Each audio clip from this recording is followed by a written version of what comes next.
हे भगवान, अब मैं आगे कैसे जाऊं? यहाँ तो मैं फंस गया। सब जगह पानी भर गया है, रास्ते बंद हो चुके हैं।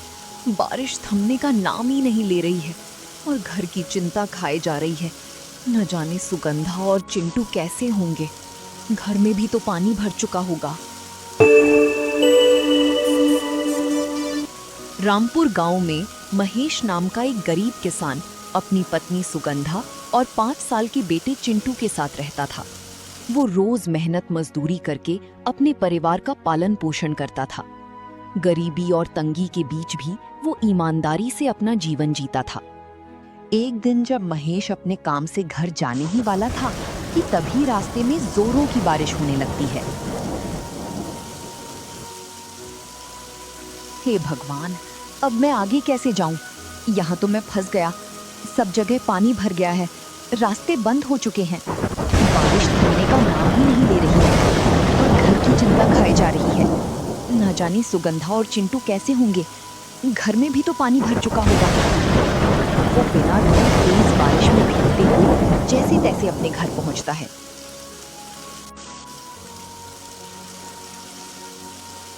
घर पहुंचते ही देखता है कि सुगंधा चिंतित बैठी थी। क्या हुआ सुगंधा, तुम ठीक तो हो ना? बहुत परेशान लग रही हो। क्या बात है?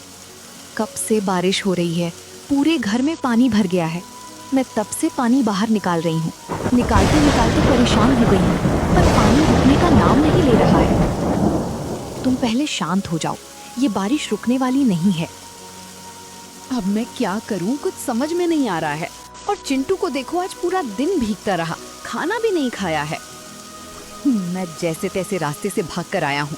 ये घर तो अब रहने लायक नहीं बचा है। लगता है कुछ ही देर में ये पूरा घर पानी में डूब जाएगा। हमें तुरंत चिंटू को लेकर यहाँ से निकल जाना चाहिए। हाँ जी, आप ठीक कह रहे हैं। अब यहाँ एक पल भी ठहरना ठीक नहीं है।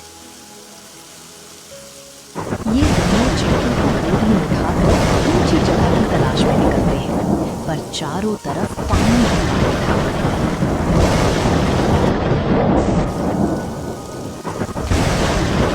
कहीं कोई रास्ता नहीं दिख रहा। सुगंधा, अब हम क्या करें? कुछ समझ में नहीं आ रहा। सब जगह पानी भर चुका है। सुगंधा इधर उधर देखती है। सुगंधा, वहाँ एक ऊंची जगह दिख रही है। चलो हम वहीं चलते हैं, शायद कुछ देर के लिए रुकने की जगह मिल जाए।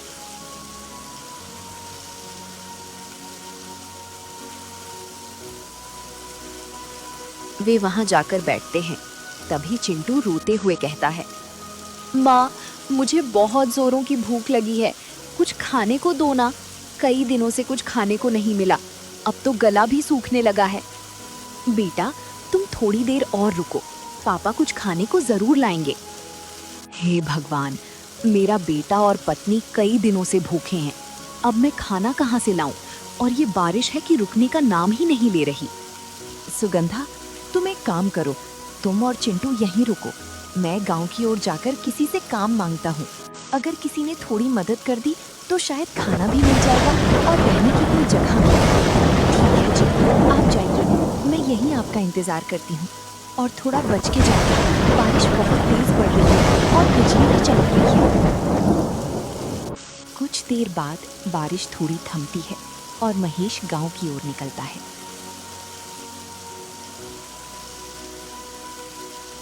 वो एक जमींदार के घर पहुंचता है। सेठ जी, कुछ भी छोटा मोटा काम हो तो दे दीजिए। हमारे बीवी बच्चे भूखे हैं और घर में पानी भर जाने की वजह से हमें घर भी खाली करना पड़ा है। कुछ रहम कर दीजिए। जा जा यहाँ से। बारिश में कौन किसी की मदद करता है? हम खुद अपने खेत और घर के नुकसान से परेशान हैं। मैं तुझे क्या काम दूंगा और क्या खिलाऊंगा? चल भाग यहाँ से। तुम जैसे गरीब को बारिश में मर जाना चाहिए। वो थका हारा और भीगा हुआ वापस सुगंधा के पास आता है। लगातार बारिश होती रही। महेश और सुगंधा चिंटू को लेकर एक पेड़ के नीचे शरण लिए बैठे रहते हैं।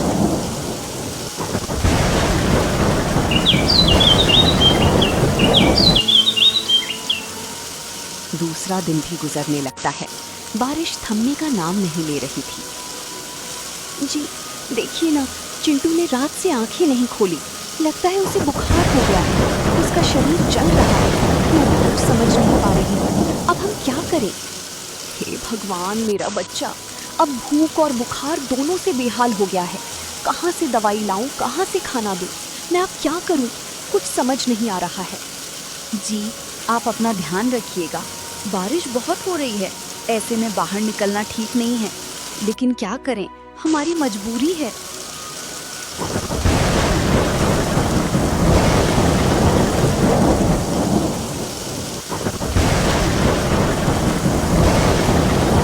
वो गांव की एक दुकान में जाता है। भाई साहब, कोई भी छोटा मोटा काम हो तो मुझे दे दीजिए। मुझे काम की सख्त ज़रूरत है। मेरे बीवी बच्चे भूखे हैं, कुछ मदद कर दीजिए। अरे भाई, तू क्या कह रहा है? इतनी बारिश में किसका काम चलता है? मैं खुद यहाँ 10 दिन से बैठकर खा रहा हूँ। दुकान पर एक ग्राहक तक नहीं आते हैं। बारिश की वजह से लोग घर से बाहर ही नहीं निकलते हैं। अब इस हालत में मैं तुझे काम कहाँ से दूँ? भाई, कुछ भी काम हो तो दे दो। सामान उठाने का हो या सफाई का, मैं कुछ भी कर लूँगा। बस मेरे बच्चे के लिए एक वक्त का खाना मिल जाए। मुझे भी अपना घर चलाना भारी पड़ रहा है महेश भाई। तू कहीं और जाकर काम की तलाश कर। यहाँ मेरे पास देने को कुछ भी नहीं है। महेश वहाँ से निराश होकर आगे बढ़ता है। तभी रास्ते में एक किसान को खेत के किनारे खड़ा देखता है।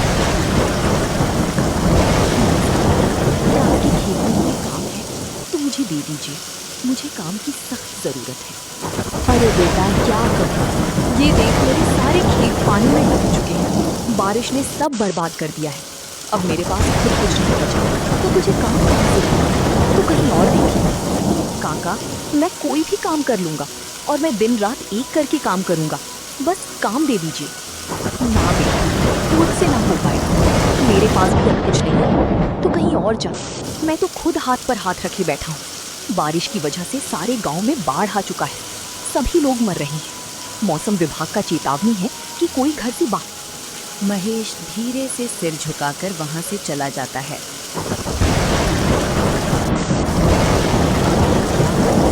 सब जगह काम की तलाश कर लिया, पर कोई मुझे काम नहीं दे रहा। अब मैं सुगंधा को क्या जवाब दूंगा? महेश भीगता रहता, लेकिन चलता रहता है।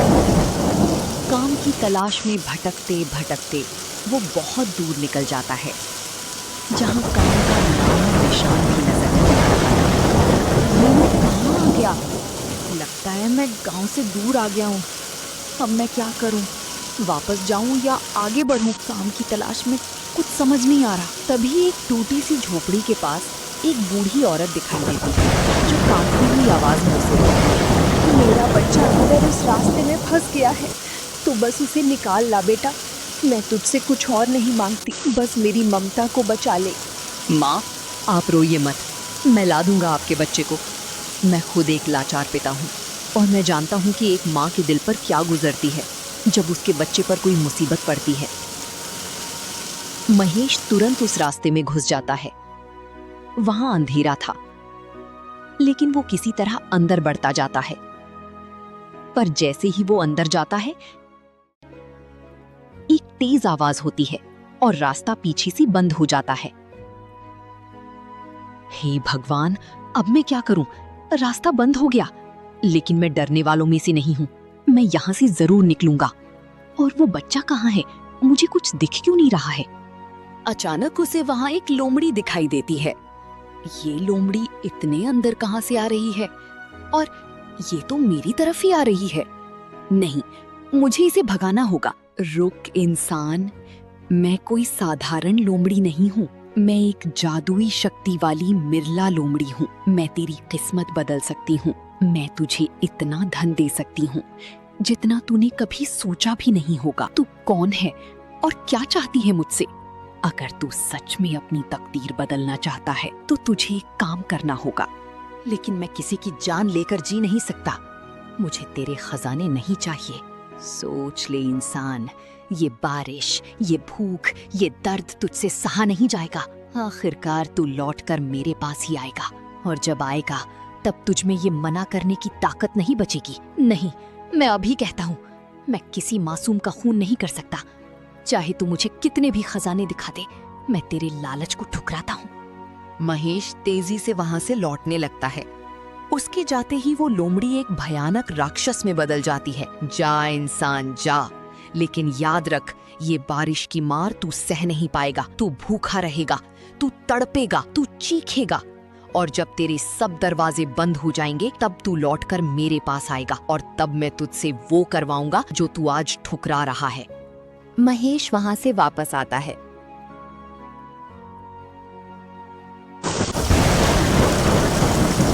और जब वो सुगंधा और चिंटू को देखता है तो उसका दिल भर आता है। मेरी बीवी और मेरा बच्चा अभी भूखते हैं। बारिश ने सब कुछ छीन लिया है और हालत दिन पर दिन और खराब होती जा रही है। जब वो सुगंधा की गोद में पड़ा होता है, उसकी आंखें भूख और कमजोरी से बंद होती जा रही थी। क्या हुआ जी? कुछ मिला? क्या कोई रास्ता निकला भी? क्या कोई मदद को तैयार हुआ, या आप खाली हाथ ही आए हैं? नहीं सुगंधा, आज भी कुछ नहीं मिला। कोई सुनने को तैयार ही नहीं है। लेकिन मैं हार नहीं मानती, मैं कल फिर जाऊंगा। जी, अगर जल्द ही कोई काम नहीं मिला तो हम सब मर जाएंगे। अब मेरे अंदर भी बहुत ही कमजोरी आ गई है। कई दिनों से भूख रही हूँ तो मेरा भी शरीर काम नहीं कर रहा।